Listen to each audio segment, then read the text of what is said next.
Hi everyone and welcome back to Dark Souls Remastered, building our quality build from scratch. So, excuse the delay in the playthrough output, I guess. I have pre-recorded this episode when I uploaded the last one, but I never really got around to properly sit down and record the voiceover for that, and I'm very sorry for that. Um, there's no really excuse for that. I was just not feeling, not feeling about talking 20 minutes straight, right?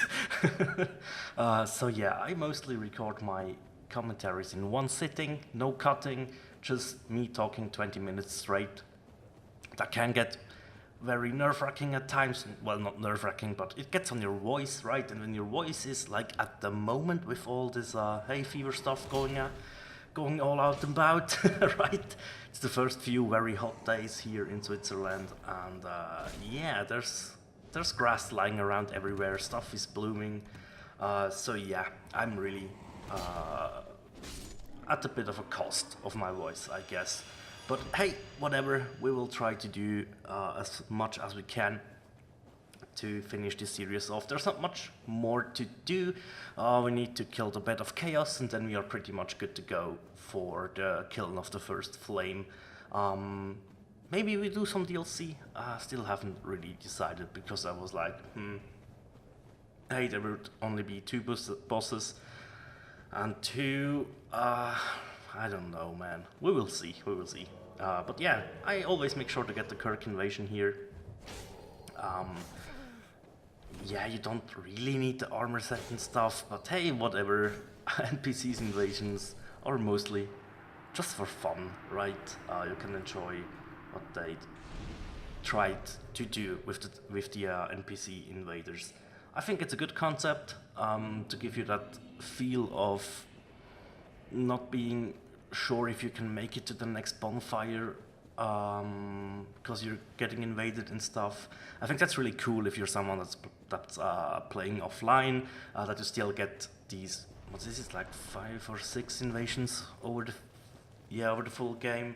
So you, whoa, sorry about that. So you still get this feel of the urge of continuing, pushing forward, make it through the invasion. And yeah, speaking of the next bonfire, this is it. I did a very poor job here against this danger noodle, however it's called, I don't know. But yeah, definitely stay out of the range of this attack because yeah, the weapon is broken now. Luckily we can repair it.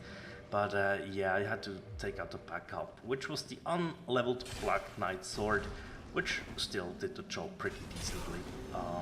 But yeah, I just did a very, very bad job. Didn't dodge properly and stuff. It's been a while since I've fought these enemies, and yeah. Well, it happens. It's not a big deal if you get pounded sometimes. Doesn't matter too much. But that gave me the opportunity to repair my equipment, especially my beloved Claymore, right? So yeah, we are leveling endurance here. We are still sinking points in vitality and endurance to get them to 40-40, as well as strength and dex, which we will be doing at the end to max those out to 40-40 as well, which should... Yeah, we should end up around level 120-ish, and then we can think about just putting vitality to like 35 or something. We will see. Should pan out pretty well in the end. So yeah, we are here in the Demon Ruins, and I cannot tell you how much I hate this area. I mean, Blighttown is pretty hated by most people, but honestly, Blighttown, okay, yeah, we took the easy route, right? We took the Master Key and skipped Upper Blighttown completely. Never had an inkling to go back, right? But still, even going through Upper Blighttown, for me, isn't that bad as going through the Demon Ruins and Lost Izalith in one sitting, which is what I did. I went through it till, or just, just to the fog gate of the Bed of Chaos. So yeah, I have that to do next, which I do not look forward to, but I can try it as many times as I want. So yeah, I suck at the Bed of Chaos, to be honest, but we will talk about that in the next episode, where I will struggle to get a good, clean fight against this piece of trash. So yeah, there's a familiar face, right? Once a boss, now a regular enemy here. And basically three or four swings of our sword make quick work of him. I had in mind which souls that I popped and how many I would have needed to get the level up, but I think I still messed it up some. Oh no, I didn't. Okay, everything is good. Put that into vitality. As I said, going between endurance and vitality, that's not a big deal. I then went ahead and started looking through some armor because I was like, should I equip some fire resistant stuff? But then I was like, whatever, just do it, just don't think about it. Honestly, that's pretty much the best approach to this area. Just do not think about it at all. Just run through, mind your own business. Keep in mind to the left here is another item that I skipped, as well as on top from where we came. I skipped an item which was another ember, but I did not need the fire or chaos enchantments upgrade paths. So yeah, here is Demon Fire Sage, which is pretty much, whoa, excuse that. Whoa, don't know what's going on right now. But yeah, whatever. This is pretty much Stray Demon or Asylum Demon. Yeah, with the nasty AoE like the Stray Demon had, and on top of that he has fire attacks. That's all that you need to know about this boss. Fight him exactly like you fought the Stray Demon. Stay behind him, be careful, watch his wings, watch his tails, and especially watch the AoE, because it's still nasty. Pretty damn nasty, to be honest. But yeah, you shouldn't have too much trouble with this guy. As you can see, they did a pretty decent job in dodging there, even though I have to say it can be very, very tricky if you haven't fought him in a while. But as you can see, they're still coming in rusty. We still managed to pretty much kill him flawlessly without too much effort, to be honest. But yeah, on your first couple of tries, definitely watch out. Getting caught by the AoE can kill you pretty easily, so you have to watch out a little bit for that. Yeah, so next up is something I always try to remember, which is get those shortcuts open. You never know in what place you get yourself. Sometimes you just land in dumb situations, which can cost you a huge walk backwards, right? So finding shortcuts and unlocking them permanently is really an awesome tool to spare you some footwork and and quite some nerves sometime. Oh, I did. Wait, did I not? Oh my god, do as I just said and not as I just do right now. I didn't open the shortcut. Why? I don't know why, guys, honestly. But if you continue the path up there, you can activate the elevator, which will bring you up to the Fair Lady. Yes, we have killed her in our playthrough here, but you're able to get back to her with that elevator, and it can be pretty useful to open that shortcut. Another point into endurance, so we are 38 each, which is quite awesome, and we are just straight on tackling the next boss fight. Is there much to say about this one? I don't think so, except I could rant about how poorly I think this boss really is. But I won't do that, because we will have to do enough ranting next episode, I guess. when we will fight the actual dumbest boss of the game, in my opinion. But yeah, this was like, look at me, I'm gonna die, so... Spoiler alert, I don't think I died. But yeah, I don't know what it is. This boss, you can fight him here in the starting area, but I really don't think you should do that if you're not too familiar with his moveset. Instead, you can just run and sprint through the fire. You should be able to make it with about 35 vitality. If I remember correctly, I think that's about the threshold I tested. Haven't tested it lower because I'm not sure if fire tick is actually percentage based. I'm not really sure. I don't think so though, but hey, whatever. I don't know everything about this game, right? Still, after so many hours in, there's still stuff that I do not know. But yeah, so here is where the rust is coming in. I mean, Centipede Demon is pretty straightforward. You have to break his... Is that his arm? So aim at that at the beginning because it can really cost you. Yeah, those swipes can be pretty nasty. But yeah, I tried to cut this thing off and I did a bad job here, so yeah. Made it in the end. We made it in the end. Also went for his tail. I don't know why. It wasn't actually planning that, but yeah, his tail can be, as you see here, separated, and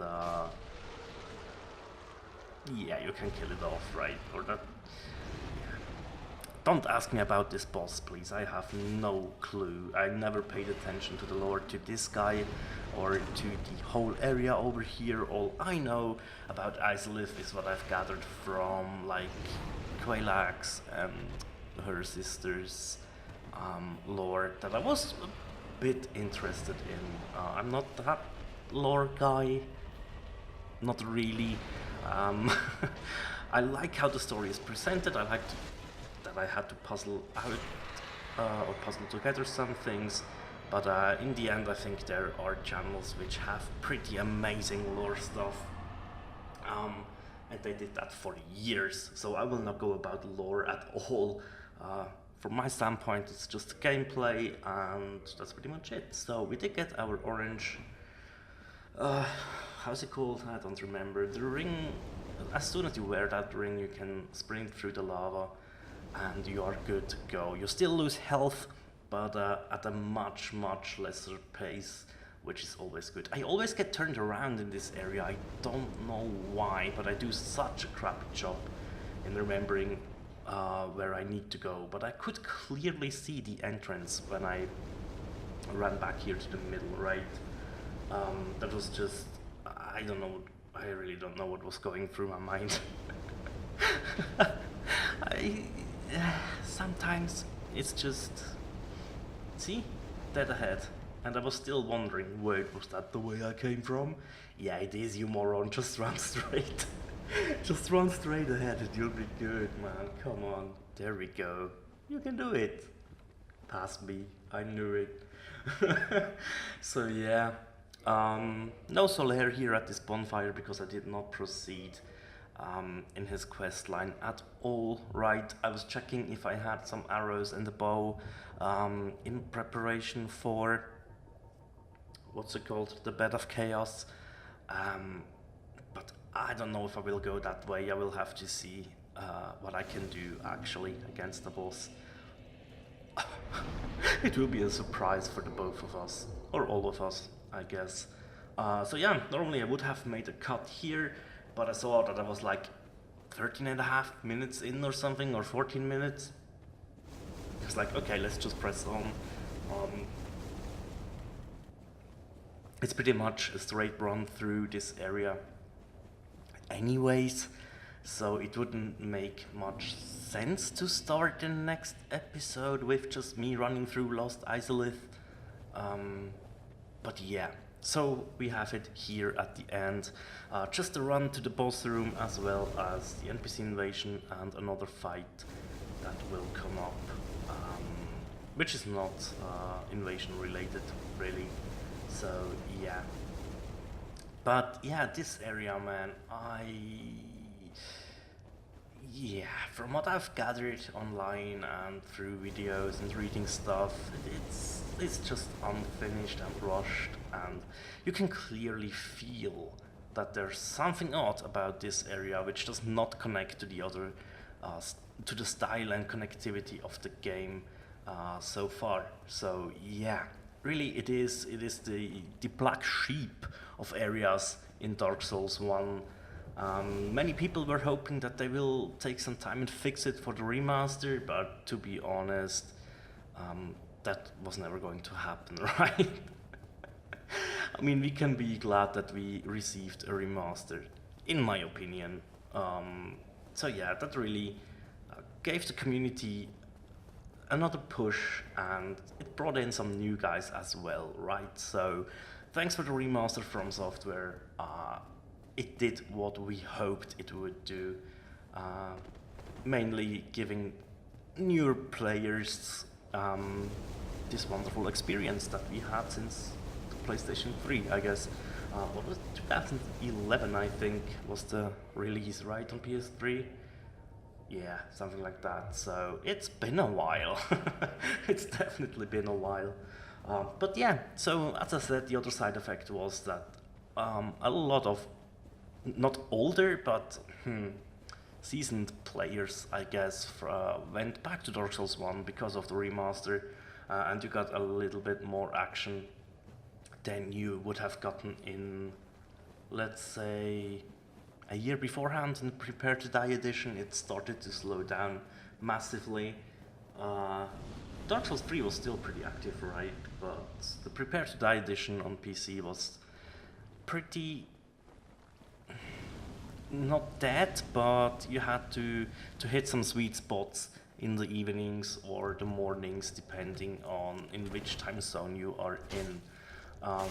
Yeah, that's pretty much it about the Prepare to Die edition. I still like it though, but I switched to the remaster because I could play it on PS4. So yeah, not a lot of Dark Souls on my PC lately, except for the Dark Souls 3 sale that went down some time ago, where I did buy Dark Souls 3 again, because it wasn't enough to own it on, on PlayStation 4. No, I had to buy it for my PC as well. So yeah. Oh man, I think I've owned Dark Souls 1 now 3 times and Dark Souls 3 2 times. So yeah, that tells you the story that you need to know. But yeah, there's a pyromancer that we never met before, I think. That was Quailana, if I remember correctly. And then Kirk comes back for revenge. Let's see if he has learned his lesson. I don't think so.